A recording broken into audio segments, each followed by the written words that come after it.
এরপর এভাবে 1 মাস কেটে যায় আর দেখা যায় হোটেলে মাত্র 3 জন রয়েছে, জ্যাক আর তার পরিবার। তারপর তারা দেখে বরফ পড়তে শুরু করেছে। জ্যাক ও তার পরিবার হোটেলের একটা ঘরে পুরোপুরি বন্ধ করে নিয়েছে তাদেরকে। একদিন জ্যাক টাইপরাইবারে টাইপ করছে আর তখন তার স্ত্রী তার কাছে আসলে সে ভীষণ রেগে যায় আর তার উপরে চিৎকার করে আর তার ব্যবহারে ভয় পেয়ে তার স্ত্রী সেখান থেকে চলে যায়। এরপর থেকে জ্যাকের আচরণ কেমন জানি অদ্ভুত হয়ে যায় আর ড্যানিকে দেখা যায় সে ফাঁকা হোটেলে ঘুরে বেড়াচ্ছিল আর হঠাৎ করে সে নীল রঙের জামা পরা 2টা পুতুলকে দেখতে পায় আর তার সাথে আবারও ওই মেয়ে 2টা রক্তাক্ত শরীর দেখতে পায়। আর এটা থেকে সে ভয়ে কুঁকড়ে যায়।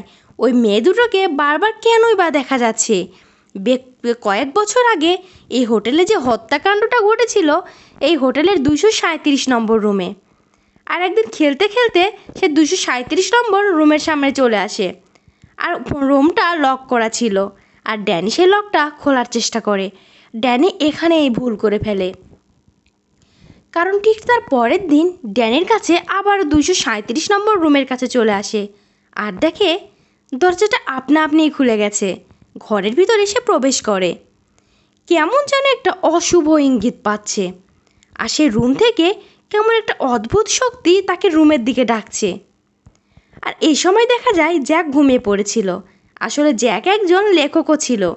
হোটেলে আসার পর থেকে সে একটা উপন্যাস লেখার চেষ্টা করছিল আর লিখতে বসে সে অজানা কারণে ঘুমিয়ে পড়ে আর ঘুমের ঘরে চিৎকার শুনে সে দৌড়ে আসে আর চিৎকার শুনে তার স্ত্রী যখন দৌড়ে তার কাছে চলে আসে তাকে ঘুম থেকে ডেকে তুলে আর ঘুম ভাঙতেই জ্যাক কেমন জানি কান্না করতে লাগে।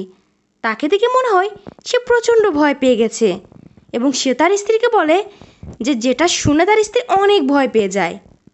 তারপর সে তার আতঙ্কর গলায় সে তার বউকে বলে, আমি ভীষণ একটা ভয়ের স্বপ্ন দেখেছি। আমি নিজের হাতে তোমায় আর আমাদের সন্তানকে কেটে কুচি কুচি করছি। আর এইদিকে তার ছেলে 237 নম্বর রুম থেকে তার রুমের দিকে যাচ্ছিল। তার মা তাকে ডাকে কিন্তু ড্যানি কোনো কথাই শুনতে পায় না। তাকে দেখে মনে হচ্ছিল ড্যানি একটা অদ্ভুত ঘরের মধ্যে রয়েছে। তার মা তাকে দেখে জ্ঞানের থাকাকে একটা টান মেরে ছিঁড়ে দিয়েছে। তার গলায় লাল দাগ রয়েছে, মনে হচ্ছে কেউ ড্যানিকে খুব জোরে আঘাত করেছে। আর এটা দেখে জ্যাককে অনেক সন্দেহ করে, কেননা এর আগেও তার সন্তানকে এভাবে মেরেছিল। সে ভেবে নেয় রাগের মাথায় হয়তো বা তাকে মারধর করেছে। আর সেই অনুশোচনা থেকে ঘুমের মধ্যে এরকম উল্টাপাল্টা স্বপ্ন দেখেছে জ্যাক। তারপর জ্যাক তার বইয়ের কাছ থেকে অপমান সহ্য করতে না পেরে হোটেল বারের কাছে চলে আসে আর সেখানে মদ খেতে যায়। কিন্তু অবাক করার বিষয় হচ্ছে যে একটা পরিবার ছাড়া তো এখানে কেউ ছিল না, কিন্তু দেখা যায় বাড়ির ভিতরে অনেক লোক ছিল। আর যার সাথে জ্যাক কথা বলতে শুরু করে তার স্ত্রী তখন তাকে ডাকতে আসে আর তখন সে কাউকেই দেখতে পায় না। আর এসে তাকে বলে ড্যানি 237 নম্বর রুমের দরজা খোলা দেখে ভেতরে গিয়েছিল আর সেখানে নাকি একটা অদ্ভুত মহিলা ড্যানের গলা চিপে ধরেছে এবং আঘাতও করেছে। আর ড্যানি সেখান থেকে কোনো মতে পালিয়ে এসেছে। আমার মনে হয় তোমার একবার 237 নম্বর রুমে গিয়ে চেক করা দরকার।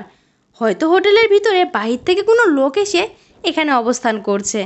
আর তার স্ত্রীর কথা মতো জ্যাক সেই রুমে চলে যায় আর আগে দেখতে পারে সেই রুমের বাথরুমে নগ্ন অবস্থায় একটা মহিলা গোসল করছিল। বাথরুমের দরজা খোলার সাথে সাথেই সুন্দরী তরুণীটি নগ্ন অবস্থায় জ্যাকের সামনে চলে আসে আর তাকে দেখে জ্যাক মোহগ্রস্ত হয়ে পড়ে। আর উল্টো দিকের আয়নায় দেখতে পায় তার সাথে ঘনিষ্ঠভাবে দাঁড়িয়ে আছে। তার পুরো শরীর ঘায়ে ভরা। আর তারপর যখন সে ভালো করে তাকায় সে দেখতে পায় সুন্দরী নারীর পরিবর্তে সেখানে রয়েছে বয়স্ক এবং পুরাতন মহিলার মৃতদেহ। আর জ্যাক সেখান থেকে ভয়ে কোনো মতে পালিয়ে যায়, তবে সেই বুড়ি দুহাত বাড়িয়ে তাকে তাড়া করছিল আর ওভাবে সে নিজের ঘরে এসে পৌঁছায়। কিন্তু সেই অদ্ভুত ঘটনাগুলো তার স্ত্রীর কাছে লুকিয়ে রাখে। আর উল্টো কাকে বলে আমি 237 নম্বর রুমে গিয়েছিলাম এবং সেখানে কিছুই নেই। আমাদের মনে হয় আমাদের ছেলে কোনো মানসিক সমস্যা হয়েছে। আর এজন্যই হয়তো বা ড্যানি নিজেকেই নিজে আঘাত করেছে। আর তার স্ত্রীর কথা শুনে তার কিছুতেই বিশ্বাস হয় না আর ভাবে যে কিছু তো একটা গণ্ডগোল আছে, আমার কাছ থেকে কিছু একটা লুকাচ্ছে। আর তখন সে জ্যাককে বলে চলো না আমরা এখান থেকে চলে যাই। আর এটা শোনার সাথে সাথে জ্যাক প্রচণ্ড রেগে ঘর থেকে বের হয়ে যায় আর সে বাড়ি চলে আসে। আর এবার বারের সামনে আসার পর সে দেখতে পায় সেখানে অনেক লোকজন ছিল।